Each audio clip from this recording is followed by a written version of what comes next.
Welcome back. We've got a treat today. We've been invited into the Florida Department of Health right here in Washington County. Going to be talking to Karen Johnson. Karen took over the reins here in the Health Department in Washington County not too long ago. I think that she's finally got her feet under her, maybe has learned the ropes, at least to a great extent. We promised her we would wait until that happened before we came.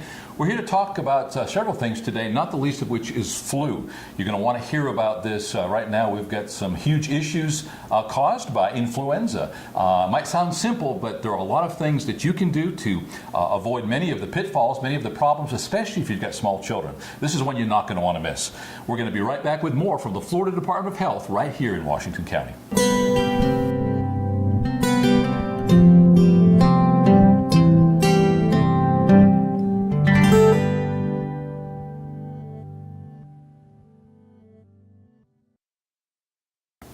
Welcome back. As mentioned, our guest today is Karen Johnson, right here at the Florida Department of Health on South Boulevard in Washington County in Chipley. Talking to Karen today about the flu. Karen, thanks for taking the time. The flu is something of which people know very little, but there's all kinds of myths and old farmers' remedies. And let's talk about the nuts and bolts of influenza. How would you feel if you were starting to get the flu? Well, if you were beginning to get the flu, you would feel very tired, fatigued, have a high fever, body aches, headache, chills. Those are some of your main symptoms that you'd find to start with. So if you're with somebody and they're complaining of those symptoms, then you got a pretty good idea that perhaps they're contracting it. But if you've got a child that can't communicate all of that and all you have is your observations, are there certain things we need to look for in smaller children for signs and symptoms? Sure, and in children you definitely would want the fever part of it. They may just be a lot more irritable, crying easier. You're going to be able to tell that they're just not feeling well. Sure. People seem to think that the flu is just a part of life. You're going to get it once in a while, and that's probably somewhat true. But there are things that we can do to at least have the best chance of not contracting the flu. Obviously, flu shots, a big deal. Talk a little bit about what flu shots are and the opportunities for somebody to avail themselves. Okay. There are flu vaccines available that are not the live virus type vaccines, and then there are some that do have a live virus in them. Now, those that do not have the live virus, and when I say live virus, people get afraid. They're thinking, oh, well, I'm going to get the flu. But it is not at a level that would create a problem for someone. We do find that the most popular vaccines are those that do not have the live virus. There is one that's a trivalent, and there's another that's a quadrivalent. So the trivalent will actually target 3 different viruses. The trivalent would target the 3 different viruses, and the quadrivalent 4. And the 4, right? So you're actually going to get protection against the H1N1, which we heard about years ago, which is an A, another A, and then there's a B for trivalent. Your quadrivalent adds another B into that. So 2 of the things that we see are influenza A and influenza B. So when you take the vaccine, it's protecting you against those.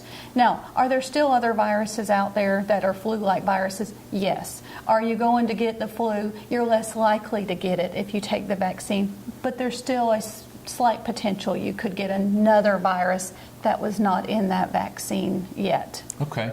So prudence would dictate that it's probably not a bad idea to get a flu shot if you're an adult, for certainly. And if you're a child. What are the age range that would avail themselves of flu shots? Anywhere from 6 months and up is where we're starting with our flu vaccines. Okay. So the children are especially at risk. So we're really encouraging those parents to take their children in for vaccines.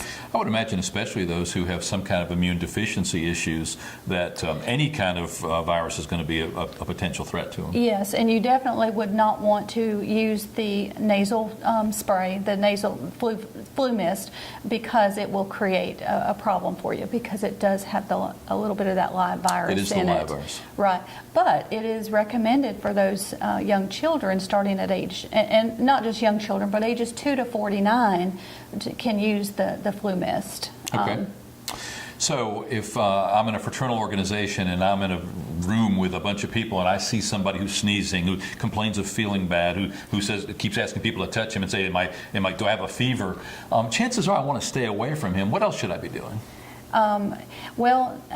Hopefully you're telling that person they need to go home and rest and be away from others, because that's the big thing, is if we're sick, we need to stay home and we need to distance ourselves from people so that we're not getting other people sick.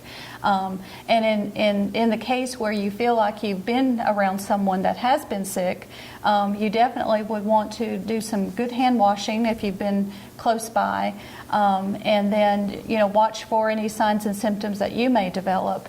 Now, in the case of flu, it is a virus. There are cases where some folks have said, I'm going immediately to my doctor because I feel bad. I've got a high fever. I just feel like I've got those symptoms.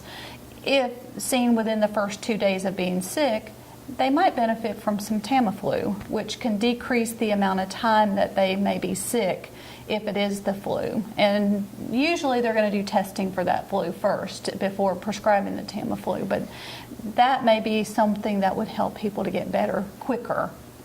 And so if you find that you do have the flu, if it's confirmed in some way or another, stay at home, lots of hand washing, keep your hands away from your face to further, to prevent further contamination or spreading. What else? Bed rest, lots of fluids? Yes, resting, fluids, staying hydrated. And if that fever is getting fairly high and you're feeling a lot worse, you need to go seek medical attention.